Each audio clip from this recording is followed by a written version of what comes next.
تو آئیے پھر خطابت کے لیے مدرسہ قاسم العلوم حسینیہ بسلی پاڑے کے طالب علم کو دعوت سخن دیتا ہوں، جس کا نام محمد سرفراز سلمہ ہو۔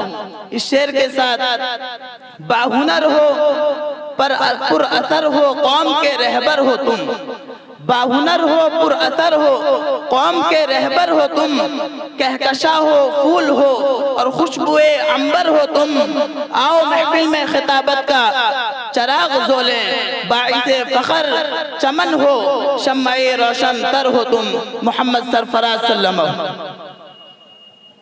السلام علیکم ورحمۃ اللہ وبرکاتہ۔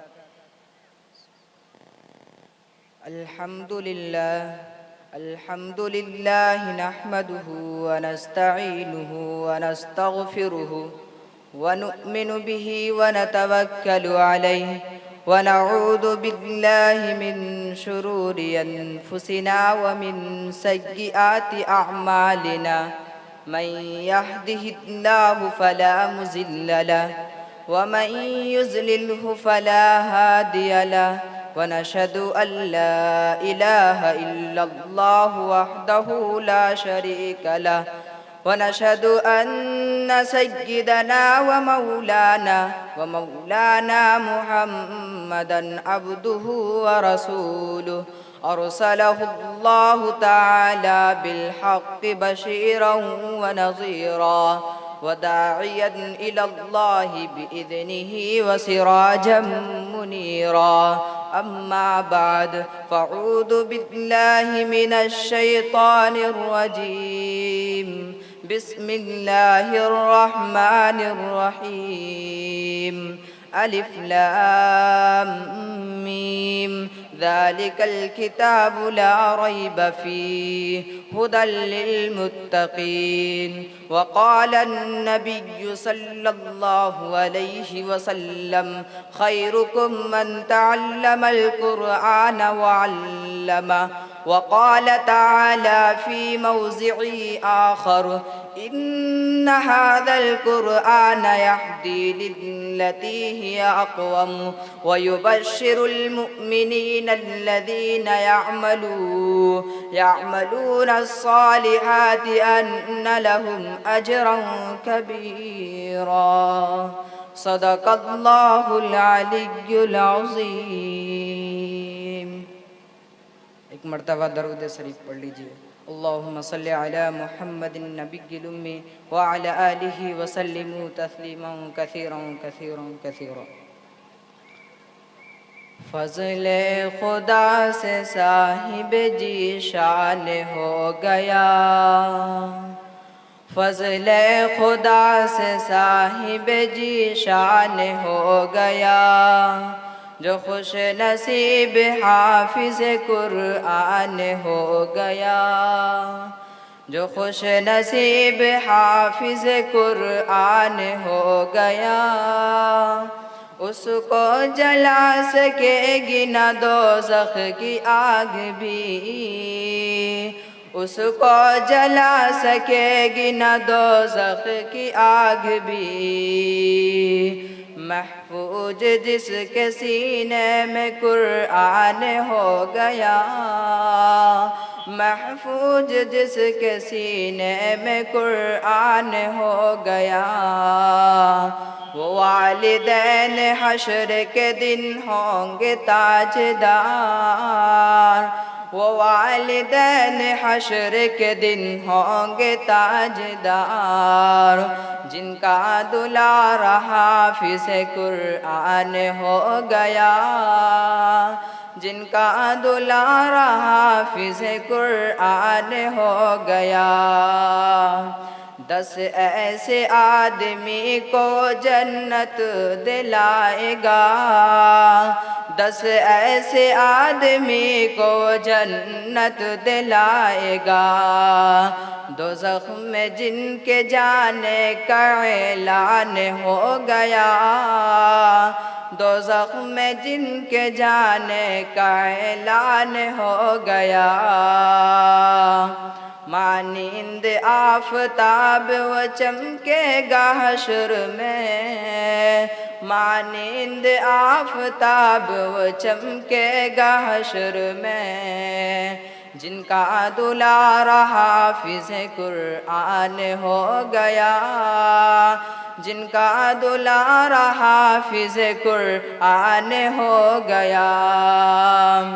حافظ قرآن پاک کی برکت نہ پوچھئے، حافظ قرآن پاک کی برکت نہ پوچھئے، انسان جس کے فیض سے ذیشان ہو گیا، انسان جس کے فیض سے ذیشان ہو گیا، جو خوش نصیب حافظ قرآن ہو گیا۔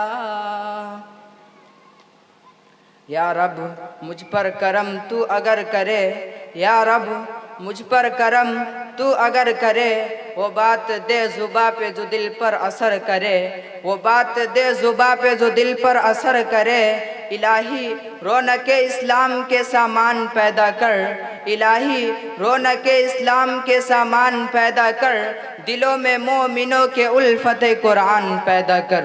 صدر محترم، اسٹیج پر رونق افروز بزرگان دین اور حاضرین جلسہ، آج کی اس محفل میں اور آج کی اس مبارک اجلاس میں میرا موضوع سخن دنیا کے سب سے پاکیزہ اور مقدس کتاب قرآن پاک ہے۔ ہمیں چڑھتے سورج کی طرح یقین ہے کہ اس کا ایک ایک حرف سچا و صادق، وہ قرآن پاک جس کی زبان مقدس، بیان مقدس اور جو فصاحت و بلاغت کا ٹھاٹھے مارتا سمندر ہے، جس کے متعلق ارشاد ربانی ہے، قرآن وہ کتاب ہے جس کے صادق اور برحق ہونے میں کوئی شک و شبہ نہیں، اور جس کے بارے میں محسن انسانیت حضور پاک صلی اللہ علیہ وسلم نے یہ ارشاد فرمایا کہ خیرکم من تعلم القرآن وعلمہ، تم میں سے سب سے بہتر وہ شخص ہے جو قرآن کو سیکھے اور سکھائے۔ دعا کیجئے کہ خدا بند قدوس ہم سب کو قرآن پاک کی دولت سے مالا مال فرمائے، آمین۔ نوجوان دوستو، قرآن پاک رب ذوالجلال کی طرف سے عطا کردہ وہ حسین تحفہ ہے جس نے 23 برس کی قلیل مدت میں پورے عالم میں انقلاب پڑپا کر دیے۔ بڑے سے بڑے فصحا، بلغا، عدوا و شعرا حیران و شدر رہ گئے، جس کی آیتوں کو سن کر پتھر دل موم ہو گئے۔ دوستو، یہی قرآن ہے جو رہتی دنیا تک انسانوں کے لیے سراپا ہدایت رحمت ہے۔ یہی قرآن ہے جس نے رسول کی رسالت کو اعزاز بخشا۔ یہی قرآن ہے جس نے پس مردہ قلوب کو تازگی بخشی۔ ہاں یہی قرآن ہے جس کی برکت سے جنات و شیاطین کا آسمان پر جانا بند ہوا۔ یہی قرآن ہے جس کی برکت سے عزت اور رفعت کے شامیانے گڑ گئے۔ یہی قرآن ہے جس کی بدولت، یہی قرآن ہے جس کی برکت سے، یہی قرآن ہے جس کی بدولت، یہی قرآن ہے جس کی بدولت محبوب حقیقی کو رضا نصیب ہوتی ہے۔ یہی قرآن ہے جو سچائی اور امانت داری کا درس دیتا ہے۔ یہی قرآن ہے جس کی، یہی قرآن ہے جس نے یہی قرآن ہے، یہی قرآن ہے جس کی برکت سے محبوب حقیقی کو رضا نصیب ہوتی ہے۔ یہی قرآن ہے جو سچائی اور امانت داری کا درس دیتا ہے۔ یہی قرآن ہے جس کی بدولت عمر فاروق رضی اللہ تعالیٰ عنہ کو ایمان نصیب ہوا۔ یہی قرآن ہے جس کی نظیر پیش کرنے سے سارے دنیا عاصر و قاصر رہے۔ یہی قرآن ہے جس کی مثل پیش کرنے سے عرب کے فصیح و بلیغ زبان دانی کا دعویٰ کرنے والوں نے گھٹنے ٹیک دیے۔ یہی قرآن ہے جس نے ضلالت و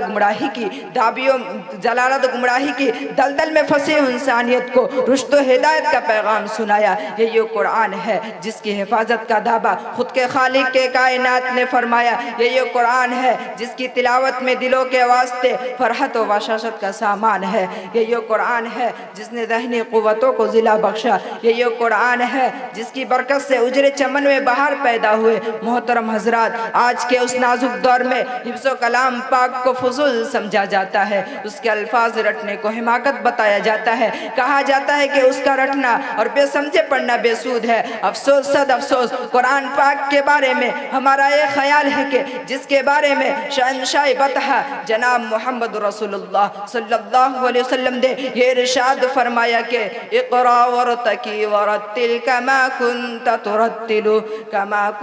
ترتل فی الدنیا فإن منزل عند آخر آیات تقرؤوها۔ حدیث پاک میں آتا ہے کل قیامت کے دن حافظ قرآن سے کہا جائے گا قرآن پڑھتا جا اور جنت کے درجوں پر چڑھتا جا اور ٹھہر ٹھہر کر پڑھ، جیسا کہ تو نے دنیا میں ٹھہر ٹھہر کر پڑھتا تھا، بس تیرا مقام اور ٹھکانہ وہی ہے جہاں آخری آیت پر پہنچے۔ یاد رکھو یہ قرآن دنیا کے سب سے بڑی نعمت ہے، یہ زمین آسمان چاند سورج ستاروں کو اس نعمت کا مقابلہ نہیں کر سکتے۔ یہ قرآن رب کائنات کا مقدس اور عظیم کلام ہے، کیوں نہ ہو جبکہ اس کے اتارنے والا امین، جس کے ذریعہ اترا گیا وہ بھی امین، جس ذات پہ نازل ہو وہ بھی امین، جس مہینہ میں نازل ہوا وہ تمام مہینوں سے افضل، جس رات میں نازل ہوا وہ ہزاروں مہینوں سے بہتر۔ اللہ کا مقدس اور پاکیزہ کلام تمام کلاموں سے افضل اور برتر ہے۔ حدیث پاک میں آتا ہے فضل کلام اللہ علی سائر الکلام کفضل اللہ علی خلقہ، اللہ کے کلام کو سب کلاموں پر ایسے ہی فضیلت ہے جیسا کہ حق تعالیٰ شانہ کو تمام مخلوق پر۔ اللہ کا دلارا خدا کا پیارا نبی ارشاد فرماتے ہیں کہ جس نے قرآن کو پڑھا اور اس پر عمل کیا اس کے والدین کو کل قیامت کے دن سورج سے بھی زیادہ روشن تاج پہنائے جائیں گے۔ غور کرنے کا مقام یہ ہے کہ جب والدین کو اس قدر انعام سے نوازے جائیں گے تو خود پڑھنے والا کا مقام اور مرتبہ کا کیا عالم ہوگا۔ محترم حضرات، قیامت کا میدان ہوگا، ایسے 10 آدمی جن کے لیے جہنم واجب ہو چکی ہوگی، حافظ قرآن اپنے رب کے بارگاہ میں سفارش کرے گا، پروردگار عالم اس کی سفارش قبول کرے گا اور ان حافظ قرآن کی برکت سے نجات عطا ہوگی۔ مسلمانوں، قرآن کریم و عظیم و برکت و شہادت ہے جو روح خدا بند معدن حیات اور سرچشمہ زندگی ہے۔ وہ عرب قوم جو پشت سے مردہ چلی آ رہی تھی، دنیا جس کو ذلیل اور حقیر جانتی تھی، کوئی ان کو اونٹ کی مینگنی میں کھیلنے والا سمجھتا، کوئی ان کو زولا عرب کا خطاب دیتا، کوئی ان کو جاہلین مکہ کہتا۔ یعنی جب قرآن آیا تو جن کا نام جاہل مکہ تھا صحابہ کرام ہو گیا، جن کو نفرت سے یاد کیا جاتا تھا ان کو رضی اللہ عنہ ورضوا عنہ کا اعزاز ملا۔ جس زمانہ کا نام جاہلیت تھا ان کا نام خیر القرون ہو گیا۔ وہ مردہ قوم جو کروٹ نہیں لے سکتی تھی، طاقت اور قوت سے ایسی لیس ہو گئی کہ جس نے قیصر و کسریٰ کا غرور خاک میں ملا دیا، بڑی بڑی سلطنتوں اور حکومتوں کا تختہ الٹ دیا۔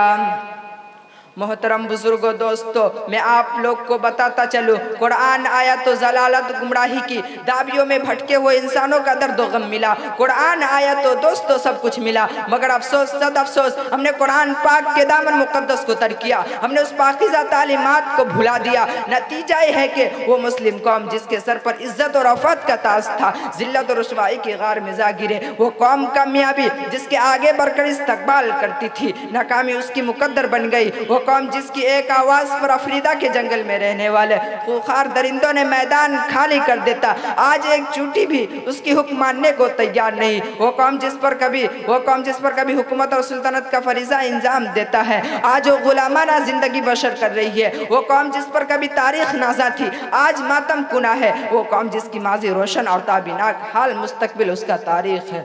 مسلمانوں، سمجھو اور ہوشیار ہو جاؤ، غفلت کا پردہ چاک کرو، قرآن پاک سے وابستہ ہو جاؤ، ورنہ یاد رکھو تاریخ ہمیں کبھی معاف نہیں کرے گی۔ حاضرین جلسہ جانسار صحابہ اکرام کی کتب خانے میں قرآن پاک کے علاوہ کوئی کتاب نہ تھی، اسی کو لے کر وہ آگے بڑھے اور کامیابی ان کی قدم چومتی چلے گئی۔ وعدہ غلبہ ہے مومن کے لیے قرآن میں، وعدہ غلبہ ہے مومن کے لیے قرآن میں، پھر جو تو غالب نہیں کچھ ہے کسر ایمان میں، پھر جو تو غالب نہیں کچھ ہے کسر ایمان میں۔ محترم بزرگوں، دوستو، میں آپ لوگ کو بتاتا چلوں، اگر ہم یہ چاہتے ہیں کہ ماضی کے طرح حال مستقبل کو روشن اور تابناک بنانا چاہتے ہیں تو قرآن پاک سے وابستہ ہونا ہوگا، اسے سینے سے لگانا ہوگا۔ اگر ہم یہ چاہتے ہیں کہ ماضی کے طرح حال مستقبل کو روشن اور تابناک بنانا چاہتے ہیں تو قرآن پاک سے وابستہ ہونا ہوگا، اسے سینے سے لگانا ہوگا۔ خدا نخواستہ آج ہم اپنے بچے کو 2 پیسے کے لالچ میں دین سے دور رکھا اور ہماری نظر اخروی نعمت کے بجائے دنیاوی ڈگریوں پر رہی تو اللہ اکبر، یاد رکھو خدا کے ہاں جواب دینا ہوگا۔ اس پر میں اپنی تقریر کو ختم کرتا ہوں۔ دعا کیجئے کہ اللہ اللہ تعالیٰ تمام مسلمانوں کو قرآن سیکھنے سکھانے اور اس پر عمل کرنے کی توفیق نصیب فرمائے۔ وآخر دعوانا ان الحمدللہ رب العالمین۔ السلام علیکم۔